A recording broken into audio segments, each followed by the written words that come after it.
क्यों हम लोग रिलैक्स हो रहे हैं?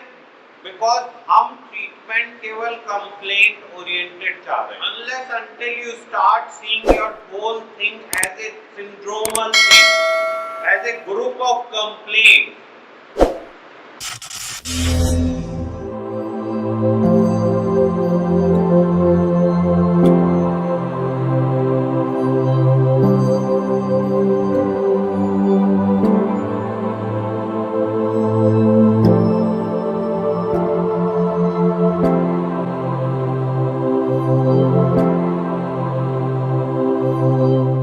Good morning everybody.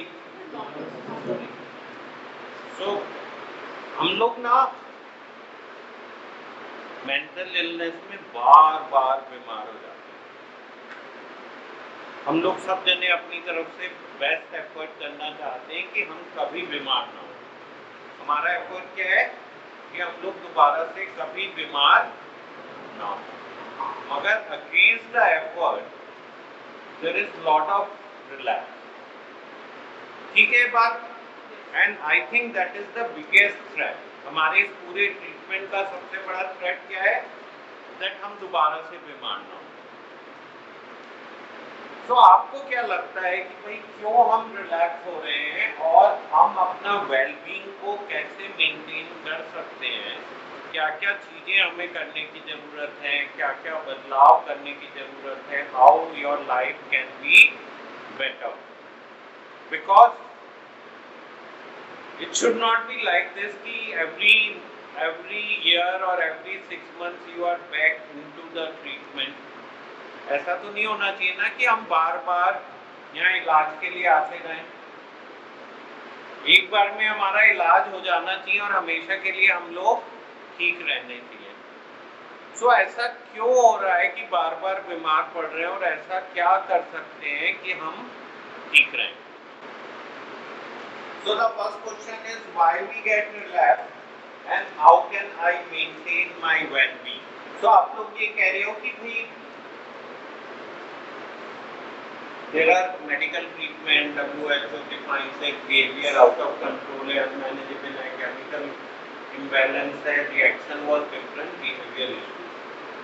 As well as we are different, each one is unique, help and competition. Family and us has generation gap, understanding us well, they don't understand us well. Family are not doctors, behavior issues, family is unwell, poor information. मतलब of course देखो, honestly there is always a big confusion कि भाई जो गड़बड़ है वो family की है या हमारे अंदर है। सो शायद चलो यहाँ पे आके तो फिर भी समझ में आता है कि शायद चीजें बहुत ज्यादा अनमैनेजेबल हो गई है। बट जब हम लोग बाहर थे और चीजें इतनी अनमैनेजेबल नहीं थी तो एक बड़ा डिफिकल्टी थी, कंफ्यूजन था कि क्यों ऐसा हो रहा है। तो मैं ये कह रहा हूँ कि चलो इस टाइम में तो शायद कुछ एक extreme situation, but otherwise when the things were little out of control,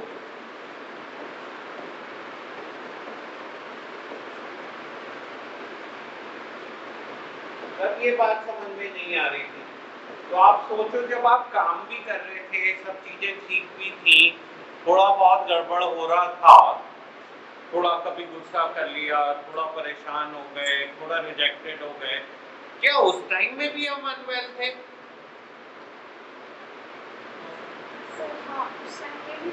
तो अगर हम अब ज्यादा अनवेल हैं तो इसका मतलब उस टाइम भी अनवेल थे। तो कहीं ना कहीं सोसाइटी तो केवल फंक्शनैलिटी पे डिपेंडेंट हो गई ना। इन्हें वे जो फंक्शनल है वो ठीक है। Lot of time if you are functional then you get away with your disease also. So पता नहीं है क्या सिचुएशन है। So ये सब जो चीजें हैं ना, ये थोड़ी कंफ्यूजिंग है सब लोगों के लिए और इसलिए डिफाइन करना बहुत ही मुश्किल होता जा रहा है। तो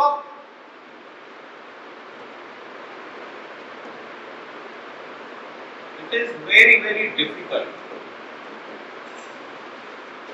to make diagnosis.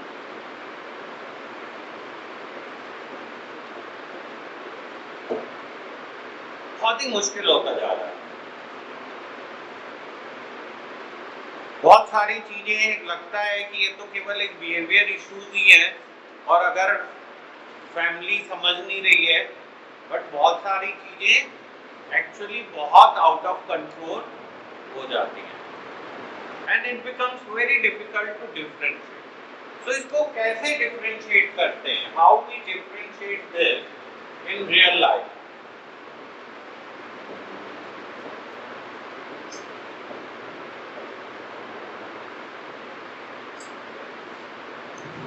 आप लोग मेरी बात समझ पा रहे हैं कि भाई देखो, जो अनवेलनेस है और वेलनेस है उसमें अधिकतर लोग तो केवल फंक्शनैलिटी पे ही बेसिस बना लेते हैं कि एक आदमी जो फंक्शनल है वो वेल है और जो डिसफंक्शनल है वो अनवेल है। कि अगर वो ढंग से काम कर रहा है, पैसे कमा रहा है तो सही है, अगर पैसे कमाने बंद कर दिए तो गड़बड़ हो गया, या उसके संबंध ठीक चल रहे हैं तो सही है, अगर संबंध थोड़े से खराब हो गए तो सब मामला गड़बड़ा हो गया। नाउ इसका मतलब लाइफ जो है उतनी इजी नहीं है हम लोगों के लिए। हम लोगों को ये बड़ा मुश्किल होता है डिफरेंशिएट करना। जैसे आप लोग आके हम पे प्रेशर क्रिएट करते हो कि मुझे तो कोई प्रॉब्लम ही नहीं है, मुझे तो घर वालों ने मिसअंडरस्टैंडिंग में यहाँ भेज दिया। आप लोग जब ऐसे कहते हो तो हमें कैसे डिफरेंशिएट करना होता है? बिहेवियर्स को डिफरेंशिएट करना बहुत ही मुश्किल रहता है। तो WHO ने तो वर्ल्ड ओवर DSM नहीं रन करती, वर्ल्ड ओवर ICD रन करती है, international classification of disorder. So WHO ने बहुत ही डिफाइन किया और डिफाइन का क्या बेसिस था? डिफाइन का बेसिस था सिंड्रोमल डायग्नोसिस। प्लीज अच्छे से सुन लो सब लोग। क्या था? Syndromal diagnosis. Now, what is syndromal diagnosis?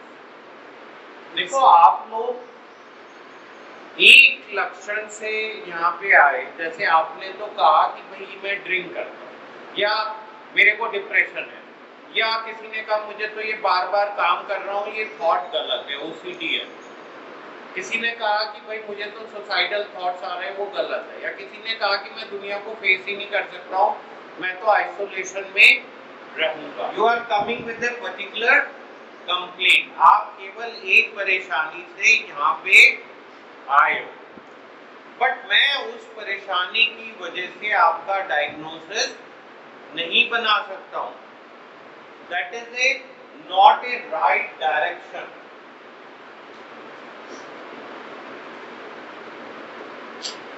That is just your presentation.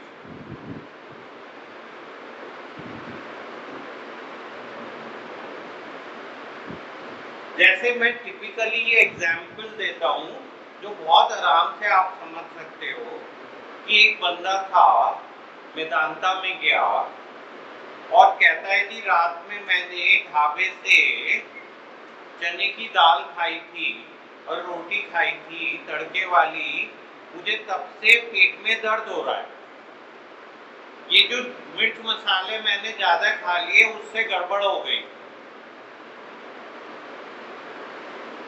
ठीक है। अब डॉक्टर ने जो इमरजेंसी में था उसने कहा अच्छा चल मैं तुझे थोड़ी डाइजीन पिलाता हूँ, देखते हैं। उसने उसको थोड़ी सी डाइजीन पिलाई, मगर उसका दर्द तो बढ़ता ही जा रहा था और डॉक्टर को समझ में नहीं आया कि आप क्या करें। तो उसने कहा भाई मैं इसका ECG करके देखता हूँ, कई बार पेट दर्द जो है वो हार्ट अटैक के बाद बंदों को कंप्लेंट होती है कि पेट दर्द हो रहा है। जब उसने उसका ECG किया तो ECG में आ रहा था कि ये तो हार्ट अटैक हो रहा है। अब डॉक्टर ने कहा मुझे इसके और टेस्ट करने पड़ेंगे तभी जाके मैं सही बात पे पहुंच सकता हूँ। उसने उसके ब्लड टेस्ट किए और टेस्ट किए और उसमें कंफर्म हो गया उसको हार्ट अटैक था। अब पेशेंट क्या कह रहा था, मैं क्यों आया हूँ यहाँ पे? पेट दर्द से। और निकला क्या? Now similarly, you might come with a complaint which is completely insignificant with the direction we want to see. And as a doctor, we have to look for the syndromal diagnosis. So it's not one complaint which makes a difference, it's group of symptoms we have to analyze. So actually this whole thing means what? That for us, for a medical doctor, the making a diagnosis is a confirmatory thing.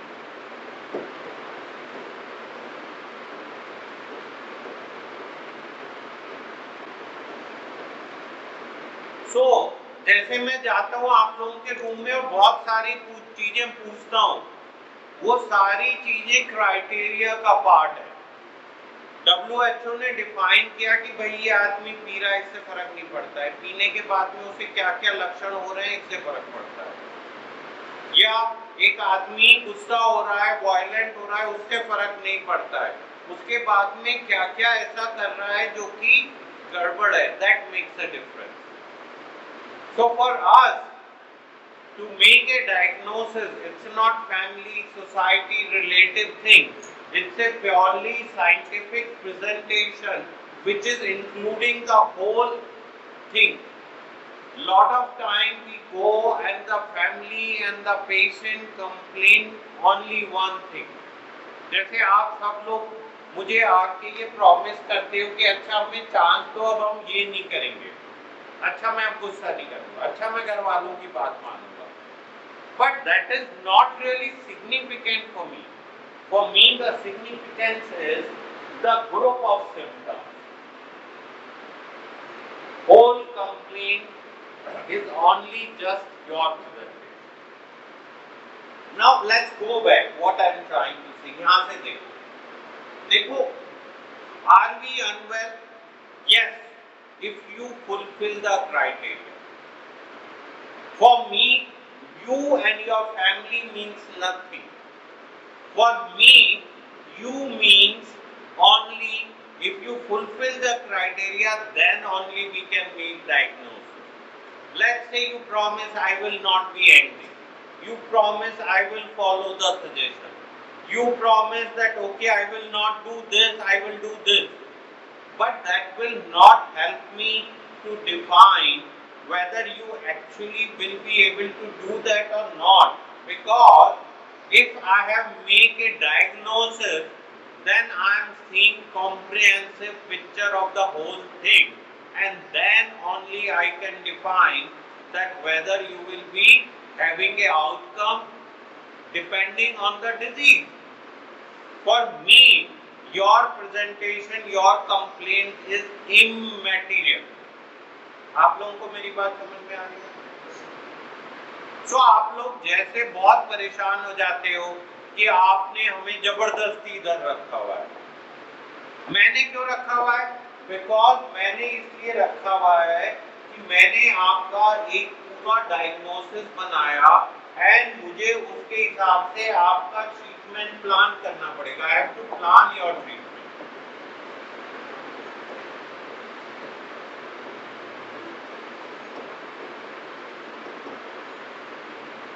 And your treatment is not your complaint based.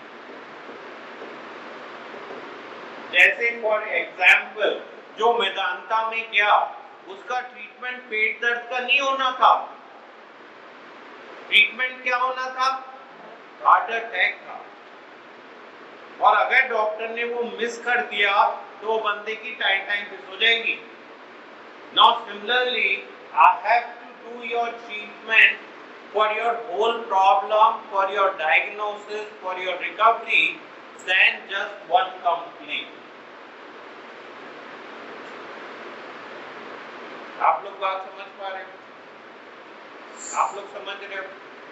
So for us, maybe as a patient, it's very easy that I am promising I will do this. Oh no, I will be careful and I will not speak to my parents like this. Or I will follow the instruction, or I will not do this. My problem is this, I will not do this. No, your problem is not this. Your problem is comprehensively all the symptoms, and unless until you recover from everything, your chances of recovery is not there. आप लोग बात समझ पा रहे हैं? कहां पे गड़बड़ी हो रही है? हम लोग क्या कर रहे हैं? We are not planning our treatment correctly. Because हम लोग तो ये सोचते हैं ना कि भाई मेरी कंप्लेंट कवर हो गई, I am okay, and now I promise I will not repeat the same complaint. While need क्या है? नीड है कि पूरी डिजीज को ढंग से टैकल किया जाए इन ए कॉम्प्रिहेंसिव। आप लोग समझ पा रहे हो इस बात को? तो मेरे लिए ये जो आपका कॉन्फ्लिक्ट है ना, मेरा नहीं है। अब यहां से चालू हो जाओ। क्यों हम लोग रिलैक्स हो रहे हैं? बिकॉज हम ट्रीटमेंट केवल कंप्लेंट ओरिएंटेड चाह रहे हैं। हम ट्रीटमेंट को पूरी बीमारी के तौर पे नहीं देख रहे हैं। Unless until you start seeing your whole thing as a syndromal thing, as a group of complaints. For example, let's say Satyadeep think if he can control his anger, everything will be fine. But I feel that with controlling anger, he has to control lot more other things. Then only things will be fine. And I have to plan all those things. If I don't check all those things, there will be no outcome. So lot of time once you come here, your that complaint get resolved and your family feel that you are fine. But unless until the doctors feel that you have recovered, you don't get better. But definitely there are times when your disease is mere just this, more like a family issue than actually a disease. And that time we have to clearly define that this is not a proper disease, this is just a family misunderstanding which require a workup on that. So lot of time it's not comprehensively a disease because the patient is not fulfilling all the criteria.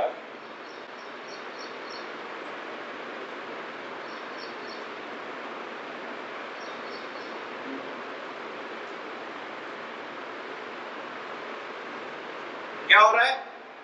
हम लोग criteria fulfil नहीं कर रहे हैं।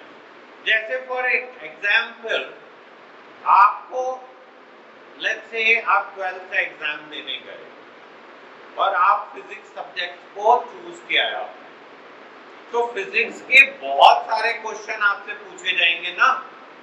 ऐसा तो है नहीं कि एक चैप्टर में पास हो गए तो हो गया काम। क्यों? 10 chapters हैं। Because they want to see overall knowledge of yours. Similarly, I have to see overall recovery of yours than just relief of one symptom. So, कहीं ना कहीं जो यहाँ पे पूरी अप्रोच हम फॉलो कर रहे हैं वो ये कर रहे हैं कि भाई आप सिंड्रोम से सफर कर रहे हो, आप पहले सिंड्रोम को एक्सेप्ट करो, देखो उसकी वजह से आपकी लाइफ में क्या क्या गड़बड़ी हुई, एंड आप पूरे को जब तक कॉम्प्रिहेंसिवली टैकल नहीं करोगे, your life is not going to get better. So why we relapse? We relapse because we are just targeting one particular symptom, and what we need to target overall impact of this disease comprehensively. अगर हमने पूरी बीमारी को जड़ से खत्म करने के लिए एफर्ट नहीं किया तो आउटकम क्या होगा? हम बाहर जाएंगे और ये बीमारी इधर की जगह इधर से निकल के आ जाएगी।